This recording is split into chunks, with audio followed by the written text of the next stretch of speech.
the 1,200-mile ascent.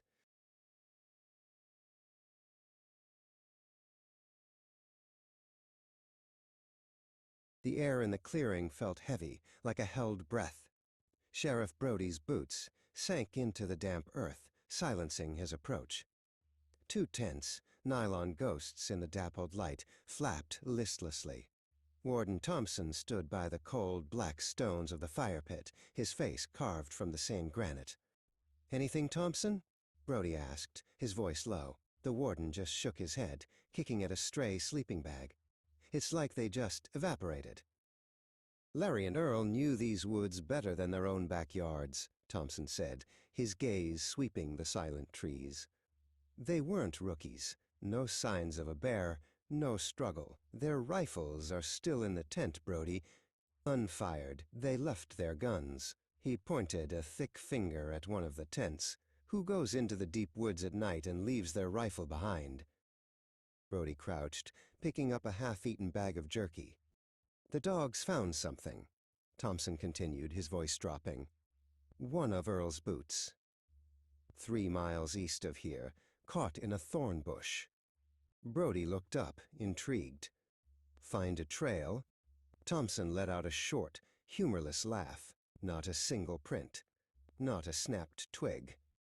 It was just there, like it had fallen from the sky."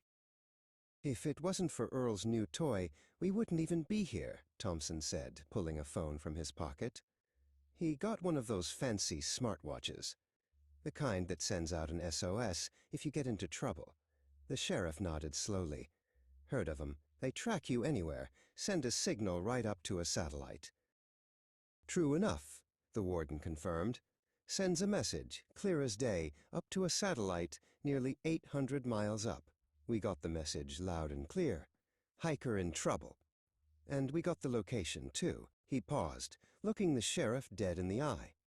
"That's where it gets strange, Brody. That's where it stops making any sense at all."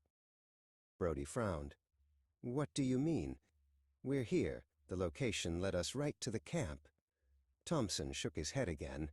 A slow, deliberate motion. "No, it didn't. The watch's regular GPS ping is what led us here. The SOS alert, the location that came with that message, was off. Way off." "How far off?" the sheriff asked, a knot tightening in his stomach. The warden looked away from the campsite, his eyes scanning the empty blue sky above the canopy of trees. 1,200 miles, he said, his voice barely a whisper. Brody stared, speechless. 1,200. Which way? North? South? The warden finally met his gaze again, and the look in his eyes was one Brody would never forget. It was a look of pure, unadulterated dread. "Straight up," Thompson said. "The trace was from 400 miles beyond the satellites." It was above them. A cold wind rustled the leaves, the only sound in the oppressive silence.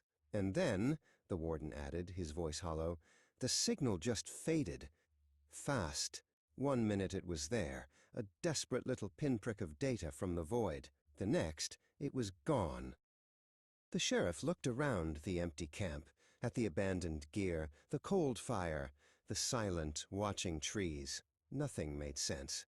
He looked at the warden, who simply shrugged, a gesture of complete and utter defeat. "Yep," Thompson said, his voice flat. "Strangest thing is all,